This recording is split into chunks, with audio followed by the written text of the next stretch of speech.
Selamat malam, sahabat Kahor dimanapun Anda berada. Bersama kami, Bang Fawa, akan menceritakan sebuah kisah dari seorang narasumber. Kita sebut saja namanya Niko. Dan malam ini, saya akan menceritakan langsung dari sisi sang narasumbernya, biar lebih enak untuk kita nikmati bersama. Selamat menyaksikan. Perkenalkan, namaku Niko. Ini merupakan cerita perjalananku pertama kali di kota ini. Ya, kota Panyabungan, sebuah ibu kota kabupaten paling ujung Sumatera Utara yang berbatasan langsung dengan Sumatera Barat. Dari kota Medan menuju tempat ini memakan waktu kurang lebih 11 jam atau 12 jam. Kejadiannya pada tahun 2010. Aku lupa kapan tepatnya. Yang pasti saat itu ada hari libur di hari Seninnya. Aku yang lagi gak tahu mau kemana, diajak oleh beberapa orang yang tinggal di kota ini. Kami rencananya mau melihat air terjun. Aku tak tahu, ternyata air terjunnya itu ada di tengah hutan. Dan setelah direncanakan oleh belasan orang, akhirnya yang jadi pergi hanya 6 orang saja. Aku dan temanku yang bernama Pandi, Oji, Emo, Darwin, dan Ihsan. Dan sebelum berangkat kami mempacking barang, mulai dari yang penting sampai yang gak penting pun ikut diangkut. Maklumlah, masih kelebihan tenaga pada saat itu. Saat itu kami berenam memulai perjalanan menuju air terjun yang berada di pedalaman hutan setelah salat zuhur. Dan karena tidak tahu tempat, kami menggunakan petunjuk jalan atau pawang, atau guide lah istilah orang sini. Awalnya kami berjalan melewati perkebunan coklat dan karet milik penduduk yang ada di sisi kanan dan kiri. Dan sepertinya buah coklat yang sudah menguning itu memanggilku untuk dipetik. Tapi sayang, ada yang jaga, jadi kuurungkan niatku untuk sejenak. Lalu, setelah berjalan kurang lebih setengah jam, kami mulai menyeberangi sungai dan berjalan lagi melewati perkebunan penduduk. Lalu menyeberang sungai lagi dan jalan lagi. Itu terus treknya, sampai kurang lebih 1,5 jam kami berjalan. Medan yang kami lalui ini cukup sulit. Bukan hanya dataran, kami juga harus mendaki bukit-bukit yang lumayan menguras emosi. Kami juga harus melewati dinding-dinding jurang di beberapa tempat. Walaupun tidak terlalu tinggi, tapi lumayanlah untuk sekedar bunuh diri. Setelah 2 jam berjalan, dan entah sudah berapa kali kami menyeberangi sungai, aku masih menemukan kebun karet miliknya penduduk. Dan yang terlintas di otakku, sehat benar ya yang punya kebun di sini. Tiap hari olahraga seperti ini, apa nggak capek? Kalau aku enggak lah. Dan sesaat aku bersyukur kepada Tuhan Yang Maha Esa karena tidak harus bekerja di tempat ini. Dan karena penasaran, aku pun bertanya kepada petunjuk jalan kami. "Bang, ini kebun karet siapa sih?" kataku. "Oh, punya tetangga saya, Bang," jawabnya. "Weh, jauh kali ya, Bang. Apa nggak capek tiap hari kemari?" tanyaku kembali. "Ya capek lah, Bang. Tapi namanya mencari makan, ya harus begini," jawabnya kembali. "Terus berapa memang harganya getah sekilonya, Bang?" tanyaku mulai usil dan kepo. Lalu abang-abang guide itu menjawab, "Sekarang sekilo 15.000, Bang. Jadi kalau kebun ini ya bisalah dapat 5 juta per bulannya." Wow, kita ingat, ini tahun 2010.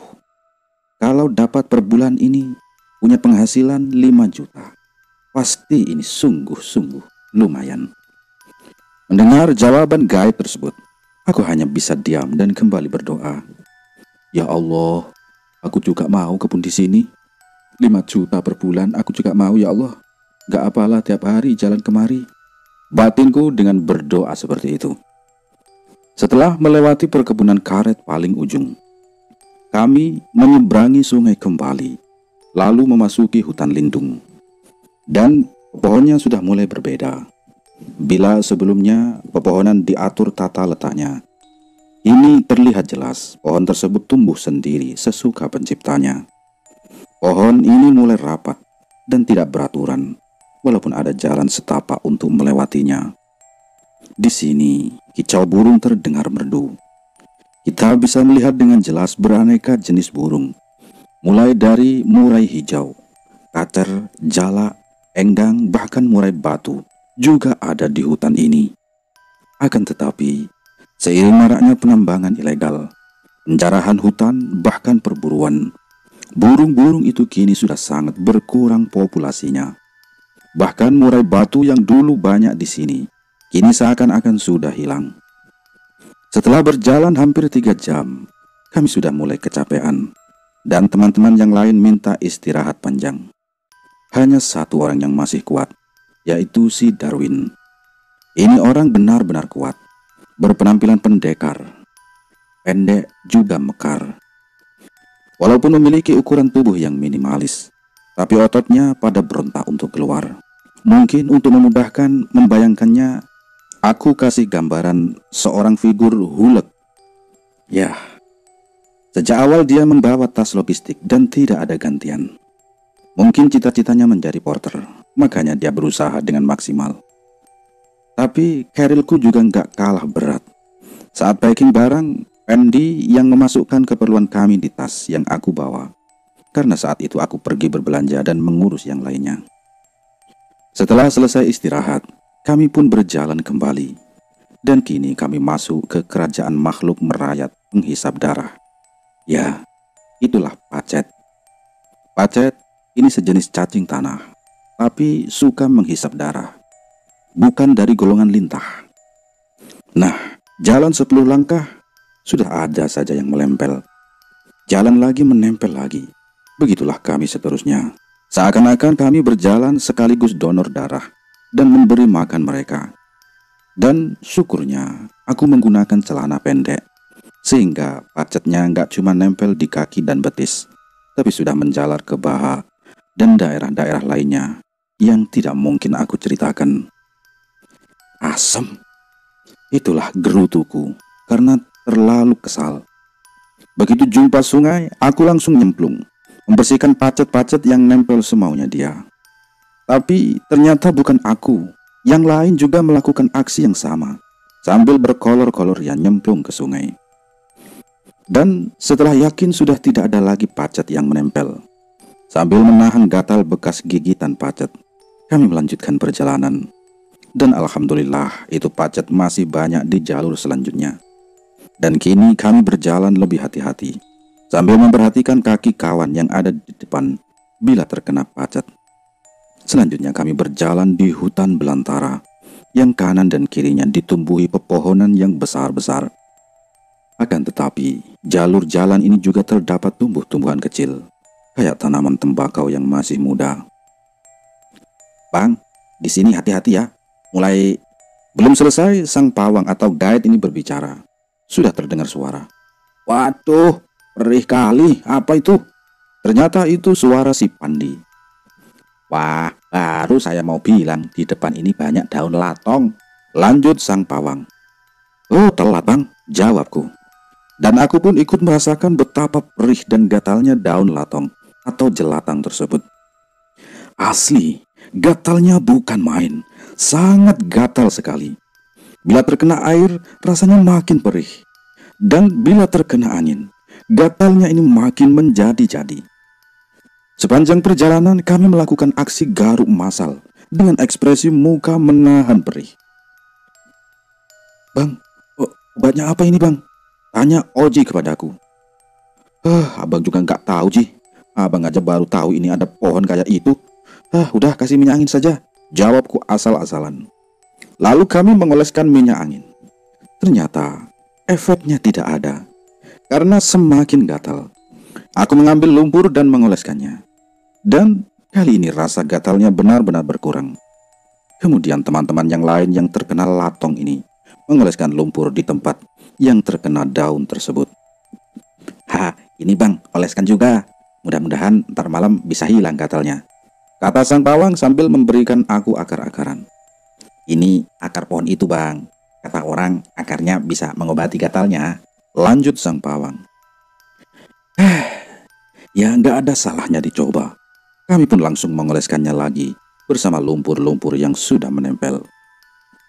Dan rasa perihnya berkurang banyak. Kini jalanan mulai menanjak dan menurun kembali dari satu bukit ke bukit lainnya. Dan Pandi yang jalan di depan berhenti.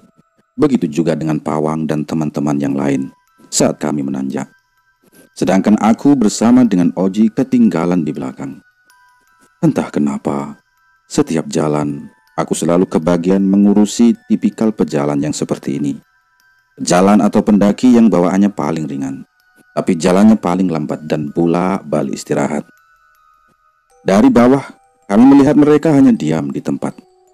Dan saat kami tiba, aku yang tertawa-tawa ingin menceritakan si Oji yang berkali-kali terjatuh. Aku terkejut disco melihat sesosok makhluk berbulu, berkaki 4 lari menjauh. Wah, apa itu? Tanyaku. Itu babi hutan bro, jawab si Emo. Wah, hari tadi kami diam menunggu dia pergi sambil lihat-lihatan. Seram kali, sambung si Ihsan. Syukurlah dia nggak nyerotok kita. Entah siapa yang mau ngomong seperti itu. Nggak ingat lagi, kejadiannya sudah lama. Untunglah bang kau datang, takut babinya, kata si Pandi sambil menahan senyum. Maksud kau nyet? Jawabku. Ya pasti disangkanya kau induknya bang, makanya takut dia kena marah, kau suruh pulang ke rumah. Sambungnya sambil ngakak dengan diikuti yang lain. Aku pun ikut tertawa, tapi dalam hati berkata, wah dasar emang babi. Kenapa kau lari pas aku nyampe? Jadi bahan ejekan untuk anak ini. Kemudian kami terus berjalan hingga akhirnya menemukan pohon yang tumbang sebagai jembatan untuk menuju tempat yang datar di pinggir sungai. Oji, Pandi, Ihsan, dan Darwin seakan berlomba-lomba meniti pohon tersebut untuk sampai ke ujung. Dan setelah sampai ke ujung, mereka kembali mengaduh-aduhkan diri dan lari kembali ke pohon tumbang. Tapi karena pintarnya Pandi dan Oji, dia itu malah jebur ke air. Wah, aduh bang, sakit kali ke sana bang. Apalagi itu, panas sekali, kayak ada yang gigit, kata Ihsan kepadaku. Oh Tuhan, apalagi ini? Dan kenapalah orang-orang ini kalau nanya selalu sama aku? Manalah aku tahu, aku juga baru pertama kali kemari. Itu semut bang, semut hutan.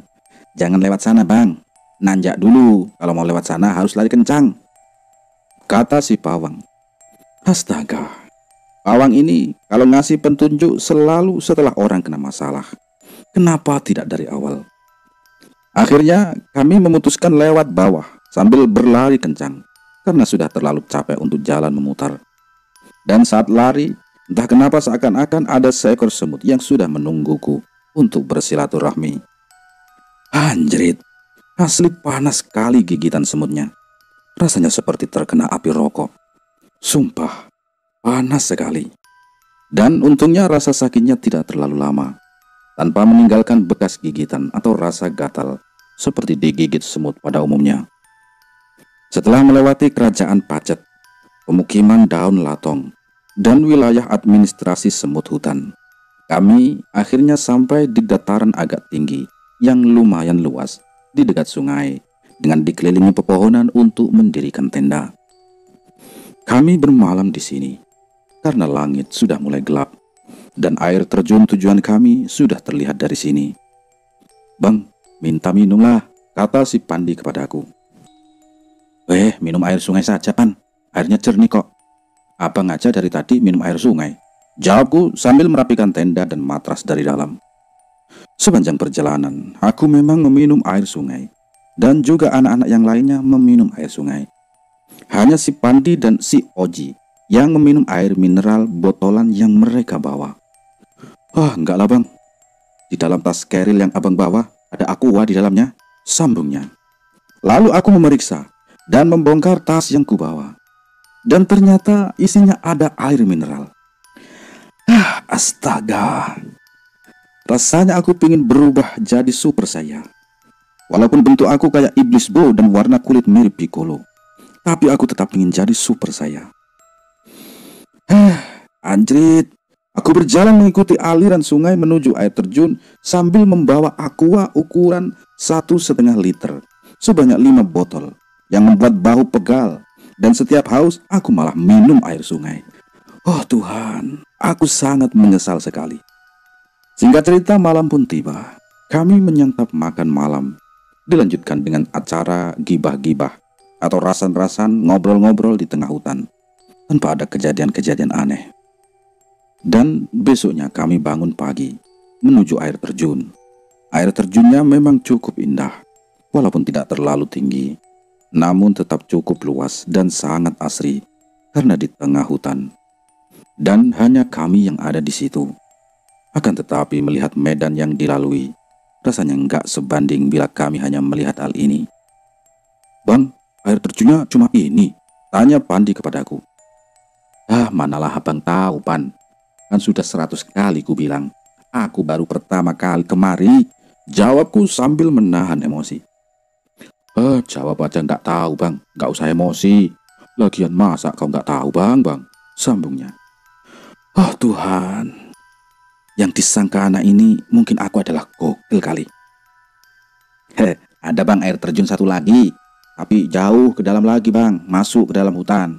Mungkin kalau berangkat sekarang, bisalah kita nanti sore sampai ke desa lagi, jawab sang pawang yang kini datang. Wah, ya udah Bang, ayo kita ke sana, ke air terjun, kata si Pandi lagi mengajakku.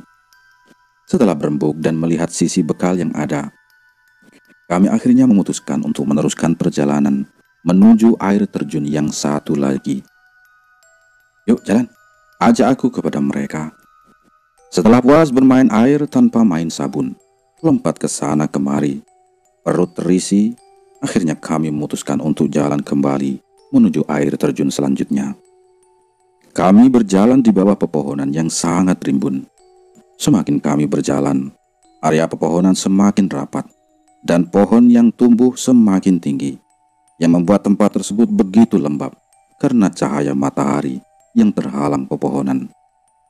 Kami terus berjalan menurut petunjuk arah dari sang pawang, dan syukurnya dedaunan jelatang atau latong tidak kami temui lagi. Sebenarnya rasa gatal akibat terkena daun jelatang kemarin masih terasa hingga saat ini. Akan tetapi rasa gatalnya sudah sangat berkurang setelah diobati pakai lumpur, akar-akaran, dan minum obat alergi klorfeniramin maleat pada malamnya. Kemudian setelah lebih 3 jam berjalan, sang pawang mulai menunjuk gelagat yang tidak mengenakan. Sudah beberapa kali dia kelihatan ragu untuk mengambil jalan yang akan dilalui. Karena mulai curiga, aku pun menanyakan kepadanya, apakah jalan yang kami lalui memang benar? Dan atas pertanyaanku ini, dia mulai ragu dan gelisah. Dan setelah aku bujuk dan yakinkan bahwa kami gak akan menyalahkan, apalagi marah, baru dia mengakui kalau dia tidak tahu kami berada di mana, alias kami ini nyasar. Kami berhenti sejenak, melihat keadaan di sekitar, dan benar, sudah tidak ada lagi bekas jalan setapak sebagai penuntun arah di area ini. Teman-teman yang lain mulai gelisah, terutama Oji dan Ihsan. Mereka kelihatan panik, dan kami berusaha untuk menenangkan mereka. Mau jalan balik ke arah air terjun yang pertama, kami pun sudah tidak tahu, dan sang pawang pun kelihatan ragu. Aku pun mulai khawatir karena stok rokok yang mulai menipis. Ya sudah Bang, kita jalan lagi mengikuti aliran sungai saja, saranku kepada sang pawang yang sebelumnya sudah kami hadiah caci dan maki.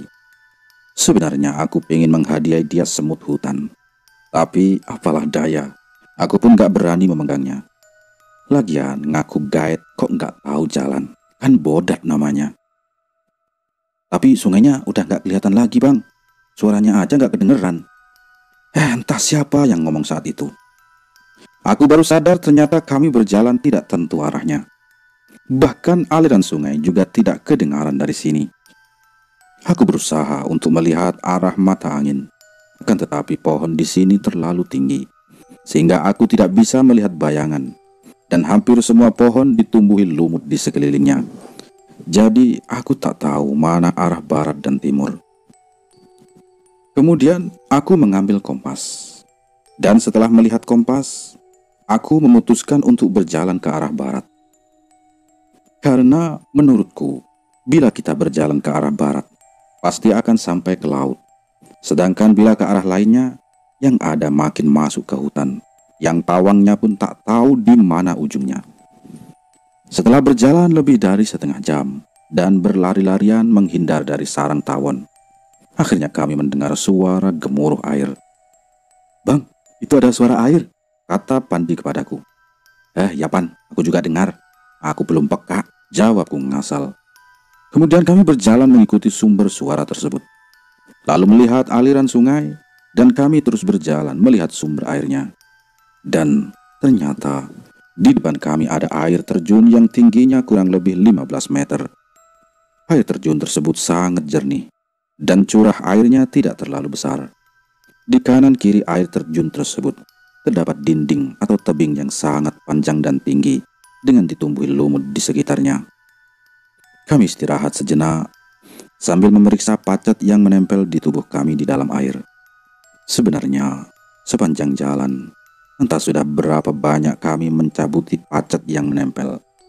Akan tetapi, karena rasa takut, kami tidak terlalu memperhatikannya. Saat lagi istirahat di pinggiran sungai, tiba-tiba kami mendengar suara.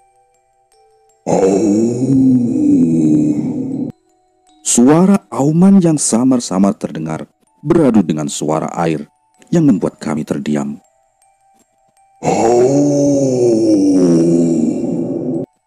Lalu suara itu terdengar lagi, dan kini suaranya lebih jelas.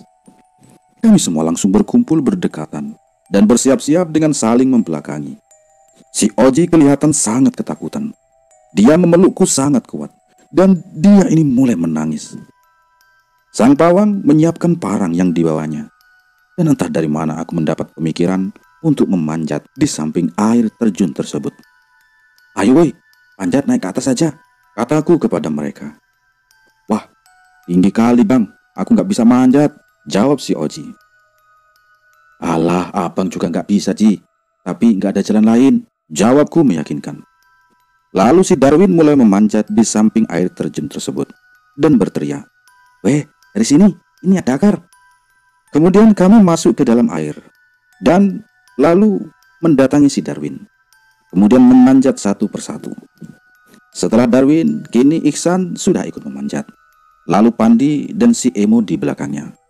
Sedangkan aku dan si Pawang serta Oji ini masih ada di bawah. "Ayo Ci, naik, ikutin si Pandi cepat," perintahku kepadanya. Oji ini kelihatan ragu, akan tetapi rasa takut menghilangkan keraguannya. Aku di belakangnya ikut memanjat, dan sang Pawang paling belakang atau paling bawah. Aku pun sebenarnya tidak terlalu bisa memanjat. Yang ada dalam benakku, jika mau selamat, kami harus naik ke atas. Oji yang berkali-kali berhenti karena nggak tahu apa yang diperbuatnya, kini menangis kembali. "Ayo Ci, naik, pegang akar yang itu, lalu naik injak batu di samping kananmu." Aku berusaha membimbingnya. Padahal asli, dalam hati, aku sudah sangat dongkol ingin memaki-makinya. Andi yang ada di atasnya turun kembali memberi contoh agar Oji bisa mengikutinya. Tidak tahu sudah berapa lama kami memanjat. Entah berapa kali sudah aku terpleset, hampir terjatuh karena salah pijakan, sambil menahan Oji yang ada di atasku. Rasanya ujung air terjun masih jauh, dan tebing ini semakin licin terkena percikan air. Dan kami terus memanjat mencari celah untuk pegangan dan pijakan. Lalu Darwin yang paling atas sudah sampai di sumber air terjun ini bersuara, lewat kiri saja, itu ada jalan. Jangan naik ke atas, bahaya, ke kiri."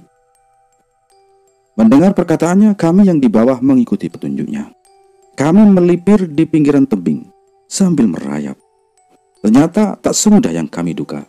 Berkali-kali Oji ini terpeleset hampir terjatuh, dan Panji dengan cepat selalu memegangnya dari samping. Dan akhirnya kami menemukan dataran yang tidak terlalu luas, tapi cukup untuk meluruskan kaki sejenak. Setelah itu kami lanjut memanjat akar-akar pohon yang kini sudah tidak terlalu curam. Dan sesampainya di atas, aku langsung minum. Sumpah, aku sangat kehausan saat memanjat tadi. Setelah itu kami terus berjalan cepat sambil berlari karena takut harimau itu masih mengikuti kami. Dan kami berjalan cukup jauh dan tak tahu entah kemana arahnya. Lalu kami memutuskan untuk beristirahat. Kini tak ada lagi canda tawa seperti hari sebelumnya. Yang ada hanya rasa lelah dan rasa takut. Langit mulai gelap dan rasa lapar membuat kami memutuskan untuk mendirikan tenda di tempat ini. Sejak mulai berjalan dari air terjun pertama, kami memang belum ada makan sama sekali karena rencana awal kami makan di air terjun kedua yang kami tuju. Kami memutuskan untuk tidur bergantian, mengantisipasi agar tak terjadi hal-hal yang tidak diinginkan. Kemudian, sang pawang membuat api unggun untuk berjaga-jaga dari binatang buas. Selain itu, api unggun juga bisa membantu untuk mengurai nyamuk di dekat kami. Dan di daerah ini merupakan endemi malaria pada saat itu. Aku yang biasanya selalu menolak untuk membuat api, bila mendaki, kini mau tak mau harus mengikuti saran dari sang pawang. Ternyata, salah satu hal yang ditakuti Belanda dari Pulau Sumatera pada masa mereka berkuasa di Nusantara ini ya nyamuk malaria ini. Bahkan saat sebelum tahun 2012, kala saya sakit dan sedang berobat di Kabupaten Mandailing Natal, apapun penyakitnya, pasti didiagnosa kena malaria. Dan aku pernah mengalaminya. Jadi ceritanya aku pernah sakit yang jadi langganan sejak masih kecil. Lalu aku berobat ke rumah sakit umum, padahal aku hanya sakit radang tenggorokan. Tapi si dokter yang aku tak tahu bagaimana caranya, dia bisa mendapatkan gelar dokternya mendiagnosa aku ini sakit malaria. Maka dikasihlah obat malaria. Yang lebih konyol saat periksa darah, katanya aku positif malaria. Setelah aku bilang kena radang, baru dia mengganti resep obatnya. Sungguh bangke kan? Oke, kita balik ke cerita. Saat itu Pandi, Darwin, Iksan, dan sang pawang sendiri mendapat giliran tidur pertama. Sedang aku, Emo, dan si Oji yang berjaga. Sebelumnya kami sempat berbincang dengan sang pawang bahwa air terjun yang kami temui tadi bukanlah air terjun yang dimaksudkannya. Dan dia juga tidak tahu ada air terjun di tempat tersebut. Lalu saat lagi berjaga-jaga, Oji yang memang dasarnya penakut sudah kebelet ingin buang air besar, meminta kepada aku dan Emo untuk menemaninya. Lalu kami pun pergi ke arah sungai yang tak terlalu jauh dari tenda. Dengan modal senter, kami menuju sungai. Sebenarnya aku seperti ada melihat sekelebat bayangan dari arah sebelah kanan di dekat pohon yang kami lalui, dan sungainya ada di sisi kiri. Aku melihat ke arah Emo, tapi aku tidak bisa melihat wajahnya. Setelah selesai, kami kembali, dan saat hampir sampai ke tenda, tiba-tiba aku melihat ada seorang nenek-nenek memakai baju panjang warna abu-abu dengan rambut tergerai sedang berjalan sambil menggendong bayi di bawah pohon yang paling besar di tempat tersebut. Kami melihatnya dengan jelas karena ada cahaya api unggun. Suasana benar-benar menakutkan.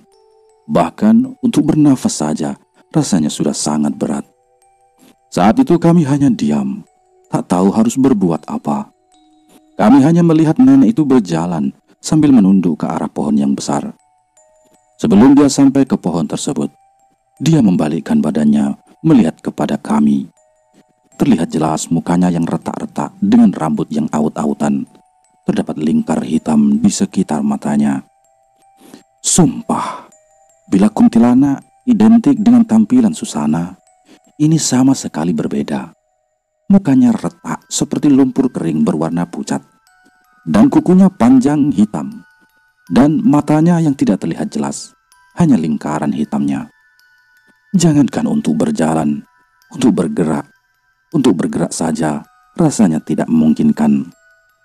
Aku hanya bisa beristighfar dan mengucapkan doa serta ayat-ayat suci yang kuingat. Kulihat Oji sudah lemas terduduk di tempatnya. Emo juga sama. Dia hanya diam sambil membaca doa. Entah dari mana datangnya, timbul keberanian dalam diriku dan berkata, "Permisi Mbah, anak cucu Adam numpang bermalam." Lalu kulihat si Oji sudah tergeletak di tempatnya. Dan setelah kulihat lagi, nenek itu pun sudah menghilang tak tahu di mana. Ternyata Oji ini sudah pingsan. Untungnya nenek itu tak menjawab. "Adam Suseno, suaminya Inul ya? Hahaha, mau dong kumisnya." Kalau nenek itu menjawab seperti itu, aku pasti langsung goyang ngebor kayaknya. Hehehe. Setelah nenek itu pergi, lalu Emo bisa berteriak istighfar. "Astagfirullahaladzim, astagfirullahaladzim, astagfirullahaladzim." Emo beristighfar berulang-ulang kali. Dan mendengar teriakan kami, Pandi dan Pawang keluar dari tenda. Lalu kami menggotong si Oji ini masuk. Di dalam, kami tidak menceritakan hal ini kepada yang lain, takut nanti malah menambah kisruh suasana. Tapi dari gerak-gerik kami, mereka sudah paham. Dan mereka juga tidak ada yang menanyakannya. Kami berusaha membangunkan Oji, tetapi dia masih belum sadar juga. Dan setelah dibacakan ayat-ayat suci dan diberi minyak angin, akhirnya dia ini sadar. Begitu sadar, dia langsung menangis lagi seperti ketakutan. Dan lagi-lagi aku menenangkannya. Aku menyuruhnya tidur duluan. Tapi ini anak bandel dan penakutnya bukan main. Dia tidak mau tidur. Dia bangun dan dia selalu menguntitin aku. Kemana aku duduk, di situ dia menempel.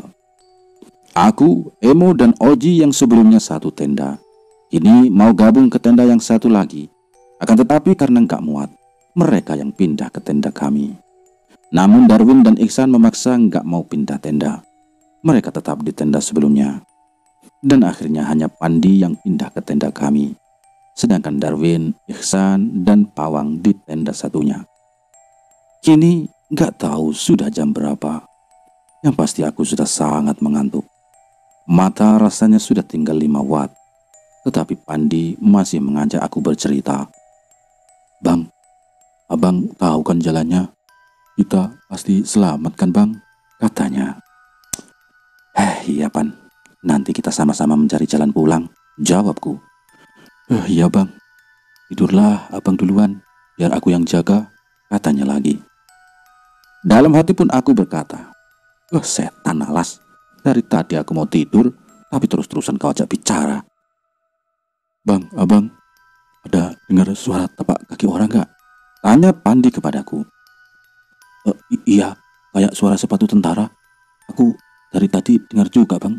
Kini Oji pun ikut menimpali. Rok, rok, rok, rok, rok, rok, rok. Nggak ada. Sudahlah tidur kalian. Udah malam kali ini. Besok kita ini jalan lagi. Mau pulang gak? Jawabku. Mau, kau ada dengar gak? Ini tanya Oji kepada si Emo. Ini anak penakutnya bukan main. Tapi malah dia pula yang mengajak bicara yang aneh-aneh. Iya sih, tadi ada aku dengar. Sekarang sudah enggak. Jawab Emo yang memang gak bisa bohong. Sudah tidur kau Ji. Nanti datang lagi yang enggak. Perintahku kepadanya. Mendengar kata datang lagi yang enggak, dia langsung diam tak bersuara dan langsung tidur merapat di dekatku. Akhirnya cepat-cepat aku dapat memejamkan mata dan berlayar di atas matras. Tapi belum lama tidur, aku seperti mendengar ada orang yang memanggil-manggil namaku. Bang Niko, Bang Niko." Seperti mimpi, perlahan-lahan aku pun tersadar dan mulai membuka mata. Bang Niko, kawanin aku kencing lah," kata Pandi kepadaku. Anjrit, baru mau tidur nyenyak, sudah dibangunkan lagi. Ternyata memang sudah dari dulu kelakuannya seperti ini. Astaga, Pan. Baru abang mau nyenyak, sudah kau gangguin. Udah masih emo saja tuh. Jawabku sambil kesal. Dia sudah tidur lah, Bang. Jawabnya. Aku kan juga tidur, Pan. Malah kau yang nyuruh. Ayolah, Bang. Udah sesak kali ini. Sambungnya. Ya udah, ayo. Jawabku sambil menggerutu. Ikut, Bang. Ini suara emo yang ternyata belum tidur. Tapi karena takut, dia pura-pura terlelap. Setelah selesai melampiaskan HIV, hasrat ingin vivis mereka tertidur. Dan kini, malah aku yang tidak bisa tidur. Dan sampai matahari terbit, aku baru bisa memejamkan mata. Saat bangun, hari sudah terang. Kulihat jam, ternyata sudah pukul 9. Mereka sudah sarapan dari bekal terakhir kami, berupa 3 bungkus mie instan untuk kami bertujuh. Untunglah, aku selalu melebihkan logistik dalam setiap perjalanan. Walaupun tidak menyenangkan, setidaknya sangat menolong di saat-saat seperti ini. Pokoknya, kami harus bisa keluar dari hutan ini, karena sudah tidak ada makanan yang tersisa, dan aku tak mau mati konyol kelaparan. Ini, Bang, makan dulu, Bang, kata si emo. Singkat cerita, setelah aku selesai makan, kami melanjutkan perjalanan. Pawang yang jadi penunjuk jalan kini mulai mengingat-ingat tempat yang kami lalui. Tapi sayang, dia tidak ingat apa-apa. Kami terus mengikuti aliran sungai, karena aku yakin bakal ada penduduk yang memanfaatkan sungai ini. Tapi setelah berjalan lebih 2 jam, kami tidak juga melihat tanda-tanda kehidupan. Yang ada hanyalah hutan. Kami terus berjalan dan berjalan. Dan kini pepohonan sudah mulai terbuka. Dan matahari sudah mulai terasa sangat terik. Ternyata sudah jam 1 siang. Kami pun beristirahat menunaikan salat zuhur. Saat istirahat, Darwin dan Ihsan bercerita kepadaku. Katanya, mereka tadi malam melihat makhluk hitam berbulu lebat dan bermata merah ada di atas tenda kami. Makanya mereka tak mau pindah tenda. Dan sepanjang malam mereka tak bisa tertidur karena ketakutan. Takut makhluk itu pindah tenda. Bahkan untuk buang air kecil pun, si Ihsan ini tak berani keluar. Mendengar cerita mereka, aku hanya menjawab, Win, nanti kalau kamu sudah pulang, sereman mana mukamu sama bapakmu? Jawabku agar suasana tidak terlalu tegang. Karena aku memang sudah terlalu capek menghadapi kejadian semalam. Wah, seraman bapaknya si Darwin, Bang. Apalagi kalau kalah main judi. Hehehe, jawab si Iksan yang memang suka ngebanyol. Mending bapak aku yang seram daripada bapak kau tukang mabuk. Udah mabuk kalah judi sama bapak aku. Hahaha, jawab si Darwin yang tak juga mau kalah.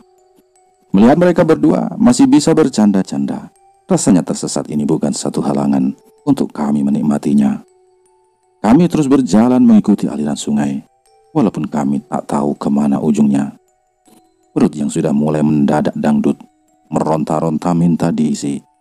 Tapi makanan kami sudah habis, dan kami tidak tahu sama sekali apa yang bisa dan tidak bisa dimakan di dalam hutan ini.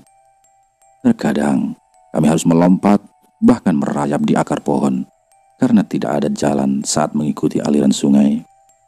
Entah sudah berapa kali aku, Oji, Iksan, dan Pandi jatuh terpeleset saat melintasi sungai atau saat melompat. Kaki dan tangan kami sudah mulai berdarah. Ada yang terkena duri, ada yang lecet karena jatuh, juga ada yang tergigit pacet dan juga tergores oleh tebing. Kami ini sudah mulai lemas karena sisa tenaga mie instan kami tidak bertahan lama. Apalagi kami hanya makan sedikit. Ayo jalan Ci, kataku kepada Oji yang mulai lemas untuk berjalan dan duduk di dekat pohon. Ya bang. Satu persatu dari kami mulai gak kuat untuk berjalan. Bahkan sang pawang sudah minta istirahat. Oji malah yang paling parah. Banyak lecet di kaki dan tangannya, dan dia sudah sangat lemas. Bahkan untuk berdiri, dia sudah mulai gemetaran. Melihat hal ini ingin rasanya berteriak, tapi aku tetap berkeyakinan Menyerah bukanlah pilihan. Aku pun beristirahat, tetapi Darwin dan si Emo melanjutkan jalan. Dan setelah beberapa lama, mereka ini datang sambil membawa pisang. "Dari mana, Win?" Tanyaku kepada Darwin dan Emo yang tadi jalan di depan duluan, kini kembali. Bang, di depan ada air terjun, terlalu tinggi. Kayaknya kita nggak bisa lewat sana," jawabnya. Aku sudah tak tahu harus berbuat apa. Kulihat Oji dan Ihsan sudah tertidur. "Iya Dewin, kita cari arah lain saja," jawabku. "Tapi di depan ada pohon pisang, ini kami bawa," kata si Emo. "Wah, syukurlah Mu. Kali ini aku sudah terlalu lemas untuk bercanda mengenai pisang." Emo dan Darwin membangunkan yang lain, memberi mereka pisang untuk makan. Aku tidak tahu ini jenis pisang apa. Yang pasti bijinya sangat banyak dan agak keras. Tidak seperti pisang pada umumnya. Tapi daripada kelaparan, aku pun melahap buah pisang ini. Yang lain juga memakan pisang tersebut. Lalu, tak lama berselang, aku mendengar seperti ada suara monyet. Dan ternyata benar, banyak monyet mengelilingi kami. Sang pawang lalu sadar. "Bang, ayo lari bang, itu pisangnya monyet. Monyetnya marah, kita makan pisangnya." Seakan kami tersadar, lalu kami semua berdiri dan berlari ke arah jalan setapak yang kini sudah mulai kelihatan. Saat kami berlari, sempat-sempatnya si Darwin membawa pisang yang tadi diambilnya. Alhasil, monyet-monyet itu tetap mengejar kami. Kami terus berlari, dan monyet itu tetap mengejar kami. "Win, buang pisangnya," kata Pandi kepada Darwin. "Oh, nanggung Pan, aku masih lapar," jawabnya. Anjrit ini anak. Seumur-umur baru kali ini rebutan makanan sama monyet. Oji yang tertinggal di belakang kelihatan berlari sambil menahan sakit. Win, buang pisangnya Win. Kami nggak bisa lari lagi," kataku kepadanya. Lalu dia pun membuang pisang tersebut ke arah monyet-monyet itu. Dan bodat-bodat itu pun berhenti mengejar kami. Walaupun tidak dikejar, tetapi kami masih terus berlari hingga akhirnya Oji terjatuh. "Bang, tunggu!" Aku pun berhenti, dan Oji sudah tergeletak di tanah. Lalu aku kembali menghampiri dia. Lalu datang Pandi untuk membopongnya. Ternyata kaki si Oji keseleo, dan dia kesakitan setiap mau berjalan. "Sudah, ayo bang, jalan terus. Biar Oji aku yang gendong," kata si Pandi. "Udah Pan, gak usah, istirahat saja dulu," jawab si Oji. Lalu datang sang pawang yang mengusuk-ngusuk kaki Oji yang keseleo. Sebenarnya, kalau mengikuti emosi, sudah sejak awal rasanya ingin menonjok ini pawang. Tapi, kurasa itu bukan cara memecahkan masalah. Setelah merasa agak mendingan, kami berjalan kembali. Kami tertawa-tawa membayangkan Darwin yang rebutan pisang sama monyet. Kami berjalan dan berjalan tak tentu arah. Kami hanya mengikuti jalan setapak yang kini mulai kelihatan. Sudah lebih 7 jam kami berjalan. Yang pasti, kini kami sudah sangat letih. Kembali kami istirahat. Kaki kami sudah mulai gemetaran menahan sakit dan lelah. Oji dan Ihsan sudah tidak kuat berjalan. Sebenarnya aku pun juga. Tapi tak mungkin kami bermalam lagi di hutan ini. Aku merebahkan diri sejenak menghilangkan lelah. Aku kehabisan tenaga. Ternyata, kayak gini ya rasanya hampir pingsan. Semua tubuh lemas, tak bisa digerakkan. Kulihat Pandi, Emo, dan Darwin dari kejauhan berlari menghampiri kami. Masalah apa lagi ini? Aku sudah tak kuat kalau harus berlari lagi. Kali ini aku harus menghadapinya. Aku tak mau lari. Bang Niko, ada kebun bang, ada kebun." Tak tahu siapa yang mengucapkannya. Lalu datang Pandi sambil ngos-ngosan. Dia bilang, Bang, di depan ada kebun karet." Mendengar perkataannya, aku merasa sangat bersyukur. Kulihat si Emo sujud syukur, dan kami hampir menangis haru. Terima kasih ya Allah. Hanya itu yang bisa kuucapkan. Pawang membopong Oji untuk berjalan. Lalu kami pergi ke arah kebun karet tersebut. Dan benar, di sana memang ada kebun karet. Terlihat dari penampungan getah yang ada di pohon tersebut. "Ke arah mana kita jalan?" tanyaku entah pada siapa. "Ikutin jalan ini saja bang," jawab sang pawang sambil menunjuk ke arah jalan yang sudah kelihatan jelas. Lalu kami pun berjalan. Setelah hari hampir gelap, kami melihat cahaya-cahaya lampu di depan kami. Dan alhamdulillah, kami akhirnya sampai di pemukiman penduduk. Melihat kami datang, beberapa orang tua menghampiri kami dan kami menceritakan semua kejadiannya.